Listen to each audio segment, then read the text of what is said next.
गजबे कोहरवा रूपवा माई के बनवला माटिए के रचिए के गहना पेन्हवला गजबे कोहरवा रूपवा माई के बनवला माटिए के रचिए के गहना पेन्हवला अरे लागो तक अखिया खोल दी दर्शन माई अनमोल दी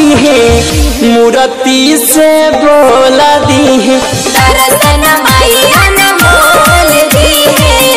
मूर्ति से बोल दी ब्रजेश चकिया संगीत संतोष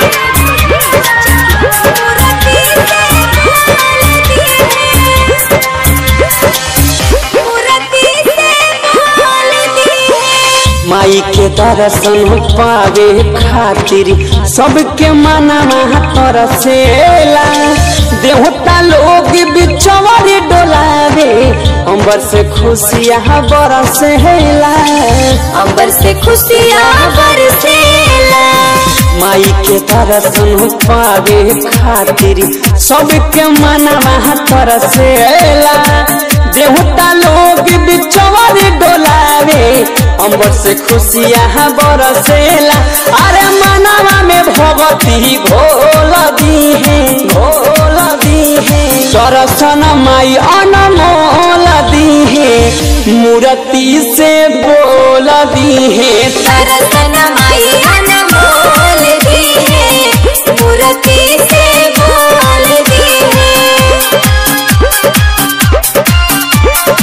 संगीत संतोष चौरसिया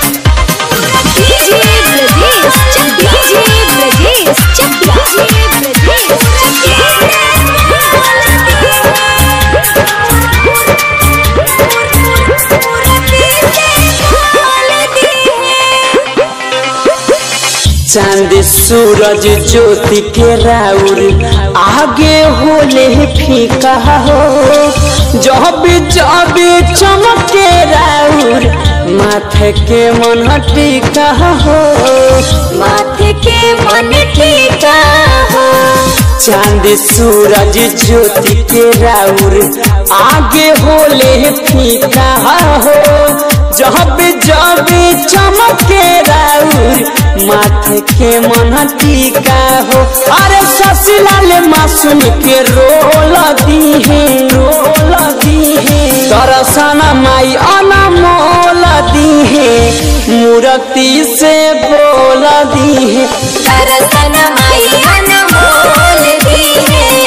मूर्ति से बोल दी गजबे कोहरवा रूपवा माई के बनवला माटिए के रचिए के गहना पेन्हवला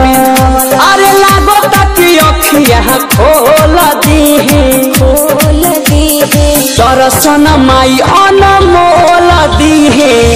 मूर्ति से बोल दी